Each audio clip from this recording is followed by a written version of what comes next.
नमस्कार, मी पंजाब डक 20 तारखेपासून ते 26 तारखेच्या दरम्यान राज्यात म्हणजे खूप ठिकाणी पावसाळ्यासारखा पाऊस पडणार आहे, काही ठिकाणी गारपीट होणार आहे, काही ठिकाणी वारं सुटणार आहे, म्हणून हा अंदाज सर्व शेतकऱ्यांनी लक्षात घ्यायचा।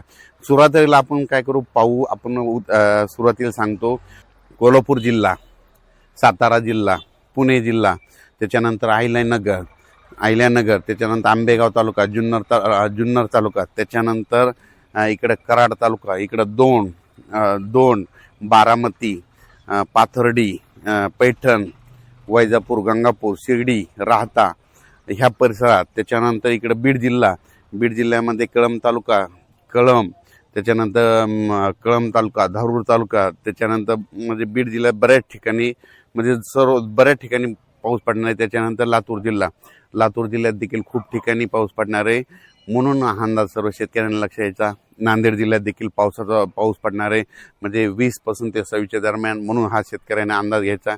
गारपीट देखील होणार आहे, पाऊस देखील पडणार आहे, लातूर जिल्ह्यात देखील गारपीट होणार आहे, बीड जिल्ह्यात देखील गारपीट होणार आहे, अहिल्यानगरकडे देखील खूप गारपीट होणार आहे, त्याच्यानंतर बारामती त्या साईडनं तर खूप गारपीट होणार आहे, बारामती पुणे जिल्ह्यात खूप गारपीट होणार आहे, त्याच्यानंतर संगमनेर त्या भागात देखील खूप गारपीट होणार आहे, त्याच्यानंतर नंदुरबार जिल्हा, धुळे जिल्हा, जळगाव जिल्हा, संभाजीनगर, जालना, परभणी, बुलढाणा जिल्हा, त्याच्यानंतर नांदेड जिल्हा, हिंगोली जिल्हा ह्या भागात देखील 20 ते 26 एप्रिलच्या दरम्यान पाऊस पडणार आहे, म्हणून हा अंदाज सर्व शेतकऱ्यांनी लक्षात घ्यायचा। तसेच अमरावती जिल्हा, अकोले जिल्हा, वर्धा जिल्हा, भंडारा जिल्हा, त्याच्यानंतर यवतमाळ जिल्हा, त्याच्यानंतर नांदेड जिल्हा ह्या परिसरात बी पाऊस पडणार आहे, पण तिकडल्या प्रमाणात म्हणजे खूप कमी राहणार, तिकडे जरा जास्त राहणार नाही अवकाळी, म्हणून हे अंदाज लागायचा। खरा पाऊस मात्र तुम्हाला एक सांगतो दक्षिण महाराष्ट्राकडे होणार आहे।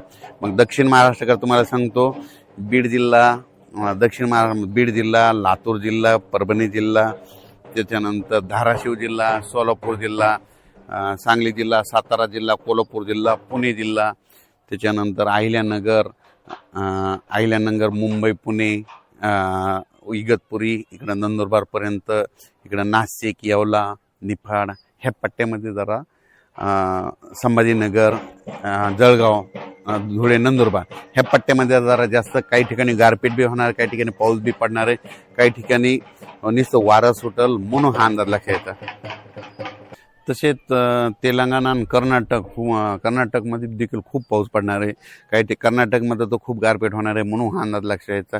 लातूर जिल्ह्यात देखील गारपीट होणार आहे, धाराशिव जिल्ह्यात गारपीट होणार आहे, सोलापूर जिल्ह्यात गारपीट होणार आहे, कोल्हापूरकडे देखील होणार आहे, साताऱ्याकडे देखील होणार आहे, पुणेकडे देखील होणार आहे, बारामती त्याच पट्ट्यात होणार आहे, बारामती दोन त्या पट्ट्यात देखील गार होणार आहे, कडा, आष्टी, बीडकडे त्या पट्ट्यामध्ये देखील काही भागात गारपीट होणार आहे, त्याच्या अहिल्यानगर जिल्ह्यात देखील गारपीट होणार आहे, म्हणून हा अंदाज सर्व शेतकऱ्यांनी लक्षात घ्यायचा।